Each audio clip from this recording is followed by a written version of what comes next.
दक्षिण कोरिया में corona virus महामारी को लेकर लोगों में इतना ज्यादा खौफ फैल गया है कि उन्होंने खरबों डॉलर के नोटों और सिक्कों को जला डाला है। बताया जा रहा है कि 2.25 ट्रिलियन डॉलर मूल्य के नोटों और सिक्कों को लोगों ने जला दिया। दक्षिण कोरिया के लोगों ने कोरोना से बचने के लिए इन नोटों को वॉशिंग मशीन में डाल दिया, जिससे वे खराब हो गए। यही नहीं, कई तो ऐसे थे जिन्होंने नोटों की गड्डी को ओवन के अंदर डाल दिया। इससे बड़ी संख्या में नोट जल गए हैं। अब दक्षिण कोरिया के रिजर्व बैंक को इन खरबों डॉलर के नोटों से जूझना पड़ रहा है। दक्षिण कोरिया के रिजर्व बैंक कहे जाने वाले बैंक ऑफ कोरिया ने शुक्रवार को कहा कि पिछले 6 महीने में वर्ष 2019 की अपेक्षा लोगों ने 3 गुना ज्यादा जले हुए नोट बदले हैं। बैंक ने कहा कि इस वृद्धि के पीछे सबसे बड़ी वजह कोरोना वायरस का खौफ है। बैंक ने कहा कि जनवरी से जून के बीच में 1.32 अरब वॉन यानी कि 1.1 अरब डॉलर के जले हुए नोट को बैंक लौटाए गए हैं। बैंक ने बताया कि इसी अवधि में पिछले वर्ष मात्र 40 लाख डॉलर के नोट बदले गए थे।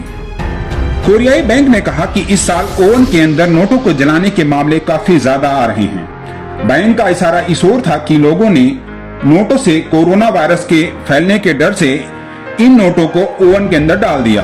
बैंक ने बताया कि वर्ष 2020 के पहले 6 महीने में कुल 2.69 ट्रिलियन वॉन यानी 2.25 ट्रिलियन डॉलर के मूल्य के कटे फटे और जले हुए नोट तथा सिक्के बरामद हुए हैं। इन नोटों और सिक्कों को गर्म करने के लिए माइक्रोवेव्स और ओवन के अलावा वॉशिंग मशीन का इस्तेमाल किया गया। बैंक ने एक उदाहरण देते हुए बताया कि उन नाम के एक व्यक्ति ने 35.5 मिलियन वॉन यानी 30,000 डॉलर के नोट बदले। इसे उसने वॉशिंग मशीन के अंदर डाल दिया था।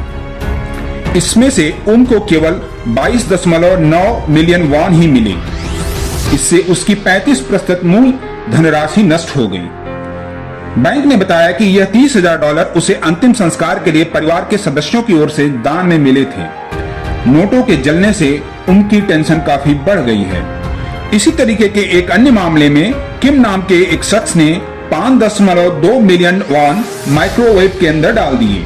दरअसल किम को उम्मीद थी कि अगर नोटों को माइक्रोवेव के अंदर डाल दिया जाएगा तो उस पर मौजूद कोरोना वायरस मर जाएगा। किम का भाग्य अच्छा था और उनके ज्यादातर नोट उन्हें सही सलामत मिल गए।